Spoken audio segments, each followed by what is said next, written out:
Hey, what's up guys? This is Oakley, and I'm going to be bringing you a battle where I kind of show you how to defeat an opponent. This is going to be Macedon. So there are some factions you can and cannot use against Macedon. Of course, you can use all of them, but some will be more effective than others.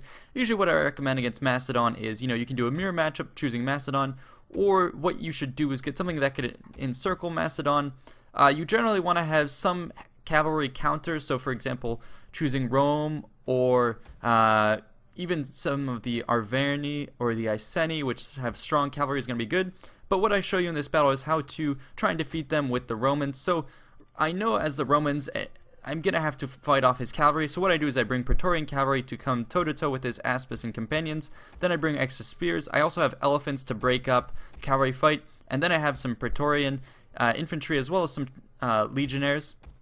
And my general idea is I'm going to have some core infantry that can hold up his phalanx at one position, and then I'm going to have some elite cav and elephants to break up his cav units. And when that happens, basically then I can run around and retreat from his phalanx, attack where he's weakest, come and rear charge with cavalry, plow through with elephants, and then play around with my skirmishers to engage him. So this is a pretty good build. I do find that in this game there are some factions that are stronger than others, and so for example I've never played as Epirus, I've never played as Pontus, I have never played as Parthia, so there's still a lot I want to explore, but at the moment I think they're unplayable, or they're playable, but in terms of getting a feasible win, you're not really going to win against a faction like Macedon, which has a lot of heavy units and that has a lot of advantages.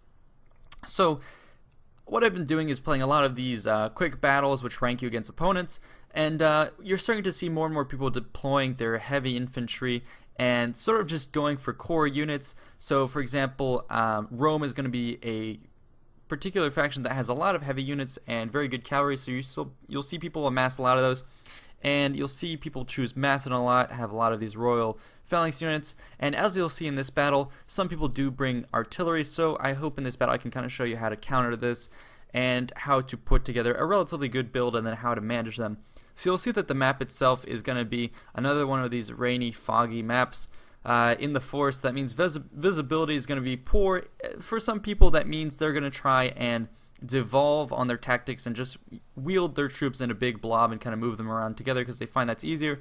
What I'll tell you now is that's a surefire way to lose, unless your opponent is doing the same thing, and then it just becomes a big blob fest. But what you should do is try and spread out your forces and put them in a tactical way, group them in individual sort of groups where they can rely on each other and support each other. So for example, if on the flank, instead of just putting archers, put archers, spears, and cav, put these groups together so they can support each other, fall back on each other, launch their own ambushes, and stuff like that. So you'll see here, and in my other battles, I'll often have flank attacks. So here what I'm going to do is I'm going to amass my Praetorians, my elephants, some spears, and then some harassment units on that flank, and the idea on the left is to break up his cav there. That'll be my heaviest wing. On the right I'm going to put my general and some more troops, and you'll see I'm putting more spears on the left. I really want to be able to break his cav on the wings because I know he's going to have some, and that's going to be the best way for me to win. So and then in the center I'm going to put my Praetorian guards. These guys are really not supposed to engage until I feel like I've secured the flanks,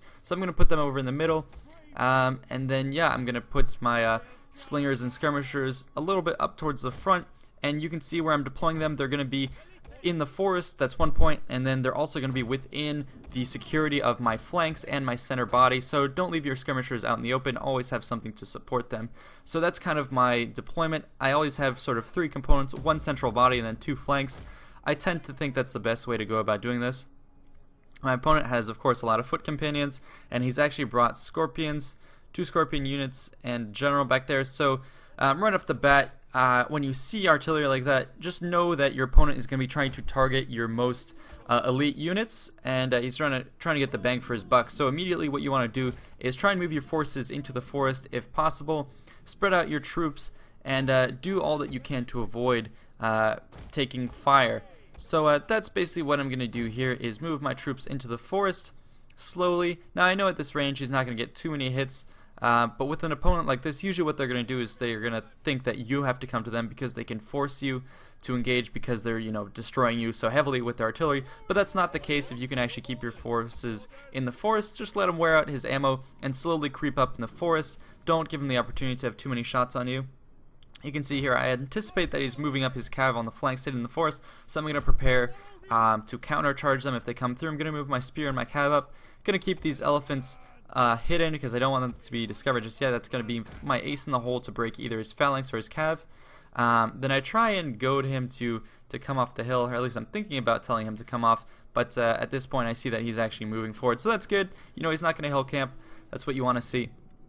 So again, what I recommend doing is making a couple groups that you can control your units in, and try and move them around. So the flanks, keep them separate, but make sure that they're well supported. Cav with spears, and slink them around the forest, move them to whatever seems the best way. And then with your main body, that's going to be where your opponent is looking. Your main central force is going to be the distraction that you wave. So if he has artillery, put them in the forest, and keep his eye on them. So you can see here I'm walking these troops. I want him to see that this is a moving target, something that's slow, something that looks a little clumsy, something that he wants to attack. And so what I'm going to do is keep his eyes fixed here, while at the same time keeping them in cover and preparing my flank attacks. So that's going to be the strategy that I want to give you and how you should manage your troops. You can see he's coming off the hill, so I'm going to prepare my plan. And so my plan is to draw him into the middle and knock out his flanks. Now the way I'm going to do that is to bait him in. The best way to bait units in is to paint a tempting target. So I find the general is actually a pretty tempting target. I'm going to send him all by himself out in the open.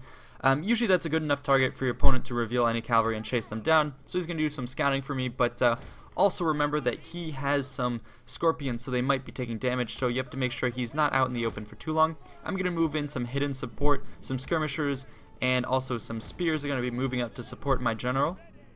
And I have some more cav hidden there, so he's not really in any danger besides from his artillery. So I can see my opponent is moving up his Aspis cavalry. That's perfect. I want him to take the bait. So, you know, don't be afraid to move some units up and try and get pretty close. You'll find that as long as he doesn't have any troops that are faster than you or ranged troops, you know, you can get pretty close before disengaging. So that's what I'm going to do. Start pulling back and try and get him to fall into this trap. Now your opponents won't always fall for it, but at least it keeps his attention here. So on the other flank, you know, I can keep sneaking my forces up and have all that stuff happening. So I move my guys up. I'm going to get these guys in position, and he is not quite going to take the bait. I was perhaps a bit too hasty, and I also lost 4 men, so I guess he figured, you know, I might as well disengage. I've killed 4 of his general units, and so he's going to be happy with that, keep his Aspis in the woods. So, you know, you could consider that a loss on my part, a win on his part, but I feel like I've refueled his cavalry, I've got his attention here, and I've sort of baited him off the hill, so he's thinking most of my forces are there. So, you know, I might have lost 4 men, but I think strategically it's not all too bad, and it allows me to get into position here, draw his forces in, reveals them and all that. So it's a calculated maneuver on my part. Now it could have gone worse if he had had a lot of units to chase me down. I would have taken more heavy losses, but keep in mind I had these velites and other units as support that are going to be there as a contingency. That's something I find you need to do a lot in these Total War games, is always think about the worst case scenario and what you would want to back your units up. So I'm going to try and bait him some more. I know he has cavalry there, and I figure, you know, maybe he doesn't want to chase cavalry off, maybe he wants to chase off some skirmishers. So I'm going to send some skirmishers as bait because they are slower than cavalry, and I figure he's going to want to engage them. He has some more companions here, and you know, I'm going to start moving my troops up and turn off fire at will for the moment, tell him not to skirmish. I'm going to wait till he gets closer before I engage. So there you go, he's going to take a bit more of the bait here because he figures, hey, I can hit these skirmishers, and that's exactly what I wanted to have happen. And he disengages the last moment, but that gives me the chance to turn around and shoot. So you saw how opponents will react differently to different types of units. If I sent out cavalry, he didn't quite take the bait. Send out velites, and he does take it. Now he's going to see these guys here, and he's going to decide, haha, these guys are all by themselves, I can go take them on. But what he doesn't know is I actually have a lot more troops here. So that's the advantage of keeping all your forces in mutual support. I'm going to move my elephants up to take out his cavalry there. I know he's been distracted, so I'm going to attack these guys, send my cavalry around the flank, send my spearmen to engage, and keep your 3 units moving simultaneously. So now he has more guys coming up through the center. I outnumber him, so I'm going to head and charge him. Make sure my spears engage first, and my cavalry, and always swing 1 cavalry if you can around the flank. I'm going to move my spears here against his cav and keep my elephants close to spread fear amongst his cavalry. At the same time, keep in mind that my center is being pushed. There's no reason to keep my forces here, so I'm going to tell them to fall back. But press the advantage on the wing. So make sure you have your 3 parts moving independently. So if the center is being pushed too rapidly, draw them back and attack on the flanks, sort of in a strategy that Hannibal used at Cannae. It's sort of the same thing that I'm doing here, and I tend to think it works really well. So all of a sudden my opponent sees that he's been compromised on the flanks, and he's going to draw off all his forces. You know your opponent is in dire straits when his units start moving like this. It means he's told them all to move at once. He's not microing them. He's kind of in a desperate situation trying to save his forces, and so that means he's kind of lost control of the battle. He's lost a bit of his nerve, and that's going to be the time when he's going to make the most mistakes. So I start moving my units in. He's neglected to keep his ballista and scorpions and all that stuff in the back guarded, so I'm going to send 1 cav unit to go face them, reform the rest, elephants on this side, and these guys are going to fall back, and then I'm going to move up my main component, bring them back into the fight, and start attacking his exposed guys here. So he's going to be surrounded, and you can see how I gain the advantage here. Retreat my center when they was under pressure, take out his flanks, then he has to move his center, and that's when I move my center back in and reform these guys. So now we have basically a complete encirclement, and like I was saying, he's basically moving all his troops on the same command, telling them all to attack the same unit. That means I've done a lot to unnerve him, and he's kind of desperate at this point. So that's when you can really take advantage, and you've basically done your job, is when he starts moving like this. And as you can see, he gave up. He rage quit, essentially. So that means that you've had a good victory, and those are the Cannae-like tactics that I'd like to tell you to use. You can see here, I only took 93 losses, 147 kills, but I could still get a victory. You can see his setup. He had a lot of these foot companions, some of the strongest Macedonians, as well as 2 Aspis cavalry and a scorpion unit, so that would have been strong component, but using my tactics, I was able to defeat them.